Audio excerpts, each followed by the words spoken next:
देखिए 3 बार से वो जनता को बेवकूफ़ बना रहे हैं, जाकि जनता समझदार हो गई है, अब बेवकूफ़ नहीं बनने वाली। Born and bought up in Delhi sir, और आपके कोंडली विधानसभा से 2 चुनाव भी लड़े थे इससे पहले, तो दिल्ली के बारे में आप मुझसे बेहतर निश्चित तौर पर जानते होंगे। कार्यकर्ता का काम होता है जहाँ भी भारतीय जनता पार्टी को जरूरत पड़े उसके लिए काम करें। जब छोटी सरकार चुनने की या विधानसभा चुनाव चुनने की बारी आती है तो लगातार 3 बार से केजरीवाल साहब यहाँ बाजी मारते नजर आ रहे हैं। जो 12 साल में उसको पीने के लिए पानी चाहिए था, आज सीवर का पानी पीने के लिए मजबूर होना पड़ रहा है। आज यहाँ आए हैं अब चुनाव लड़ने और अनुसूचित मोर्चा का पूरा कार्यक्रम रख दिया। ना टीचर है ना प्रिंसिपल है, बच्चे कम हो गए हैं। कि आपने सर सिर्फ चुनाव लड़े नहीं है, चुनाव लड़वाए भी हैं। आरक्षी को सीएम की चेयर पर बैठा दिया, लेकिन वो चेयर को साइड में रख के उस चेयर पर कभी बैठी नहीं। नमस्कार, मेरा नाम विनोद लांबा है। ITV नेटवर्क आप देख रहे हैं। दिल्ली दरबार में तमाम बड़े नेताओं से आपकी मुलाकात करा रहे हैं और आज करोल बाग विधानसभा हम पहुंचे हैं। दुष्यंत कुमार गौतम जी, जो किसी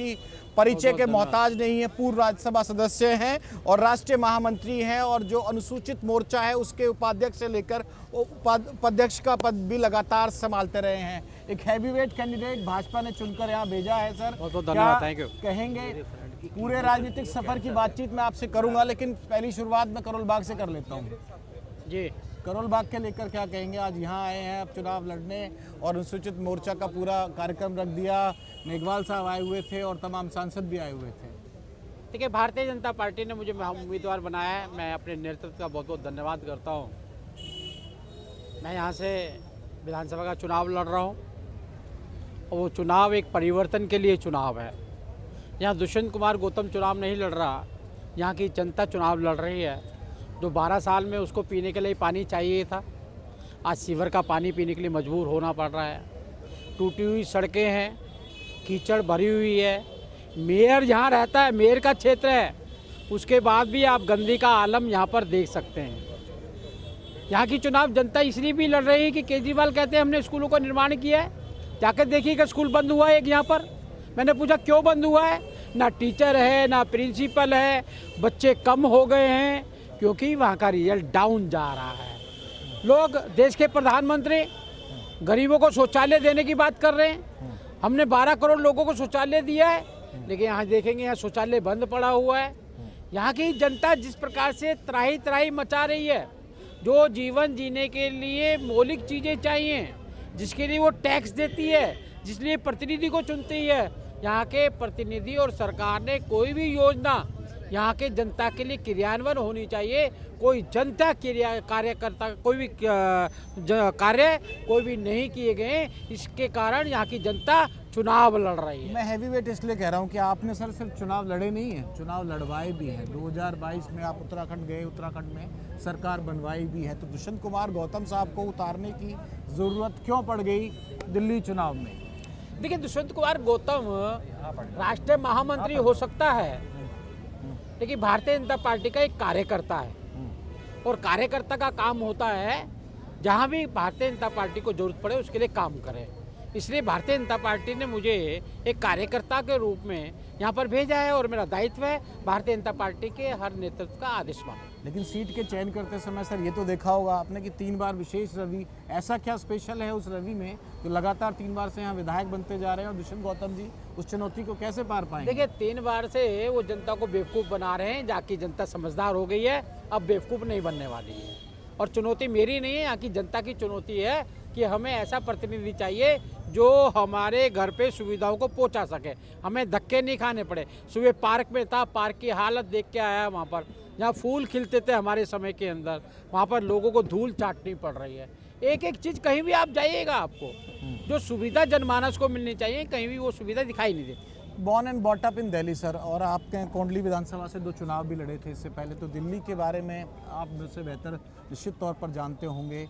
कोंडली से यहाँ आकर चुनाव लड़ना और आखिरकार दिल्ली की राजनीति में इस बार क्या बदलाव आप देख रहे हैं? और ये सवाल मेरा इसलिए भी लाजमी है, 14 के चुनाव हो, 19 के हों, 24 के, ऊपर के लिए तो मोदी को वोट देती है, साथ के साथ लोकसभा जिता देती है दिल्ली की जनता, लेकिन जब छोटी सरकार चुनने की या विधानसभा चुनाव चुनने की बारी आती है तो लगातार 3 बार से केजरीवाल साहब यहाँ बाजी मारते नजर आ रहे हैं दिल्ली। देखिए मोदी जी लगातार 3री बार प्रधानमंत्री बने हैं, ये नहीं है कि ऊपर जिता देते नीचे। आपको हरियाणा का चुनाव ध्यान में आ रहा होगा, अभी हम हरियाणा का चुनाव जीत कर आए हैं।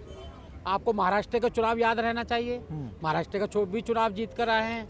और लगातार उत्तराखंड में दूसरी बार सरकार हम बना रहे हैं।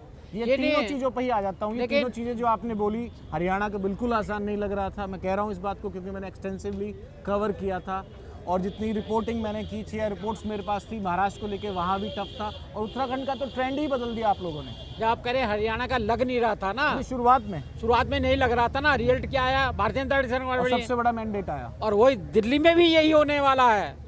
जो आपको लगता होगा कोई लग नहीं रहा है, कैसे हटाएंगे, यहाँ पे भारतीय जनता पार्टी का मुख्यमंत्री होगा 8 तारीख को, मैं आपको बताऊं। इसका असर कितना होगा? शीश महल की बात हो रही है, राजमहल की बात हो रही है और दो मुद्दे ये हैं कि केजरीवाल साहब जेल गए और जेल जाने के बाद उन्होंने आतिशी को सीएम की चेयर पे बैठा दिया, लेकिन वो चेयर को साइड में रख के उस चेयर पे कभी बैठी नहीं। ये दोनों मुद्दे कितने इमोशनली कहीं ना कहीं अटैच क्या लोगों को करते हैं, क्योंकि लोग पहुंच गए आम आदमी पार्टी के भी। आओ कैमरे पे दिखाते हैं कैसा शीश महल झूठ झूठ बोल के भाजपा वाले माहौल बनाते हैं। आपको आतिशी के आंसू दिखाई नहीं देते? एक महिला के साथ कितना बड़ा अत्याचार, वो रोती है तो मन से रोती है, उसके मन में यही है कि देश के संविधान में कार्यवाहक मुख्यमंत्री कहीं भी नहीं है।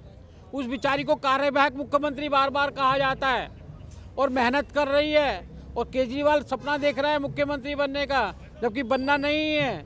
तो उस संवैधानिक मर्यादाओं का भी जो हनन किया जा रहा है, वो केजरीवाल जो मुख्यमंत्री के उनको पता है बनना नहीं है, क्योंकि सुप्रीम कोर्ट ने उनको कह रखा है कि आप किसी, जब तक निर्णय नहीं आता किसी कागज़ पे साइन नहीं करोगे, कोई पद ग्रहण नहीं करोगे, इसलिए उन्होंने पद छोड़ा। जेल में रहते हुए नहीं छोड़ा, जेल से जेल से आने के बाद में छोड़ा कि अब मैं कुछ कर ही नहीं सकता, तो रह के क्या करूंगा मैं। तो वो, और दूसरा शीश महल की, और आपने राजमहल की बात की है, ये कितना बड़ा मुद्दा है? शीश महल बहुत बड़ा मुद्दा है। सवाल शीश महल का निर्माण का नहीं जी। है, सवाल यह है कि शीश महल में जो पैसा लगा है वो पैसा कहाँ से आया। वो पैसा इस गरीब के लोगों को, इन गरीबों को पीने का पानी मिलना चाहिए था। 78,000 करोड़ के घोटाले घाटे के अंदर जल बोर्ड चल रहा है, चेयरमैन मुख्यमंत्री होता है। वो पूछना चाहता है करोड़ों रुपया जमुना साफ के लिए लिया गया, जमुना गंदी क्यों है। वो पूछना चाहता है स्कूल बने नहीं है, बच्चे बड़े नहीं हैं, कमरे क्यों बनाए गए, 25-30 लाख के कमरे में वो पैसा कहाँ गया। वो रो रहा है इस बात के लिए कि आपने शीश महल बना लिया, आप बताइए चांदी सोने का वाशबेसन कहाँ से आया, 1 करोड़ के मार्बल कहाँ से आए, आपको ये बार जो बनाई कहाँ से आई है, ये आपने जो पॉल्यूशन किया है पेड़ काट कर, ये आपकी क्या इच्छा है। देश को तबाह करना चाहते हैं, दिल्ली को तबाह करना चाहते हैं। दिल्ली को आपने मौत का कुआं बना के रख दिया। आज दिल्ली त्राही त्राही मचती है। सुबह हमारे मॉर्निंग वॉक पे लोग जाते नहीं हैं, क्योंकि वहाँ पर स्मोक इतनी ज़्यादा होती है। ये मौत का धुएं कुएं पे से भी निकलना आरोप है। लगते थे कि हरियाणा से धुआं आ रहा है, पंजाब से धुआं आ रहा है, लेकिन जब पंजाब में अब आम आदमी पार्टी की सरकार है तो धुआं सिर्फ हरियाणा से आ रहा है क्या दिल्ली में?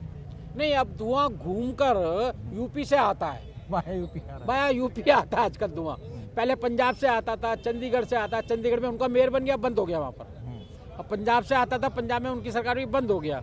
ये आदमी धूर्त है, ये झूठ बोलता है, बहरूपिया है, कुछ भी बोल देगा, उसका कोई वैल्यू नहीं है। झूठ का बड़ा मुद्दा बना रखा है। मैं आपकी स्पीच सुन रहा था, आपकी भी और मेघवाल साहब की भी, बाकी लोगों की, और आपके जो स्लोगन्स हैं दिल्ली में निकलते हैं जब पूरे कैंपेन को कवर करने हैं, बाकी लोगों के भी, तो झूठ का एक बहुत बड़ा मुद्दा आप बना रहे हैं। किन मुद्दों पे आखिरकार बीजेपी कह रही है कि आम आदमी पार्टी ने झूठ बोला है?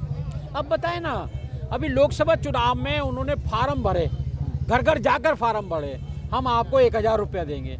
8 महीने उनकी सरकार रही है, मुख्यमंत्री भी उनका है, क्यों नहीं दिए भाई? झूठ था। हमने कहा अनऑथराइज कॉलोनी हम ऑथराइज करेंगे, नक्शे बना के दो, अभी तक बनाकर नहीं दिए। झूठ था वो। आपने कहा था पहले 12 साल पहले मैं आऊँगा, हर नल में जल में नल दूंगा और जल दूंगा। आज भी टैंकर माफिया चलता है। झूठ था वो। आपने कहा था मैं और सब मिलकर जमुना में गोता मारेंगे, कहाँ है? 15 लाख पूछ लेते हैं आप वो भी लोगों से। झूठ है वो। 15 लाख पूछ लेते हैं कि जुमला 15 लाख का दिया है ना हमने, 5 लाख का हर साल कार्ड दे रहे हैं हम।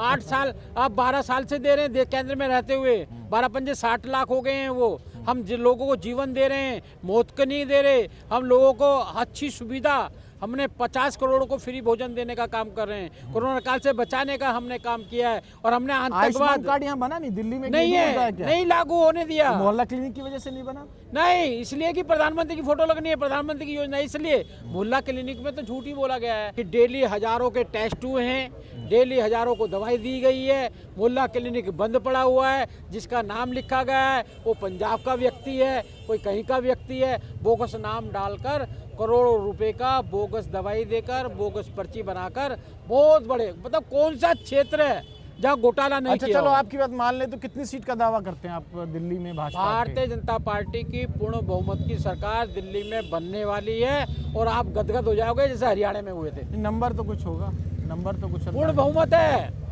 बहुत मजबूत महामंत्री हो स्थिति आप, में खाली है। एक कैंडिडेट नहीं हो, मैं आपके पूरे कद के हिसाब से पूरी दिल्ली की बात कर रहा हूँ आपसे। वही मैं कह रहा हूँ, जैसे हरियाणा में आपको सरप्राइज मिला था, ऐसा शुरू में दिल्ली में ऐसा लगा था सरप्राइज। माहौल चुनाव को देख के, तो दिल्ली में भी आप लोगों को लगता है कि जो दिल्ली में- हैट्रिक है वो हैट्रिक अब टूट सकती है? बिल्कुल एकदम भारतीय जनता पार्टी की सरकार बनेगी और केजरीवाल और उनके सारे मंत्रिमंडल जो कुछ बेल पे हैं, कुछ जेल में हैं और कुछ जाने के लिए तैयार हैं। एक आखिरी सवाल, आतिशी का आपने आंसुओं का जिक्र किया है, उसमें तो विदुड़ी साहब ने भी तो कुछ बोल दिया था, तो उस पर जवाब देते हुए आतिशी इमोशनल हुई थी, तो विदुड़ी साहब के जो बयान हैं उनसे सहमत हैं आप?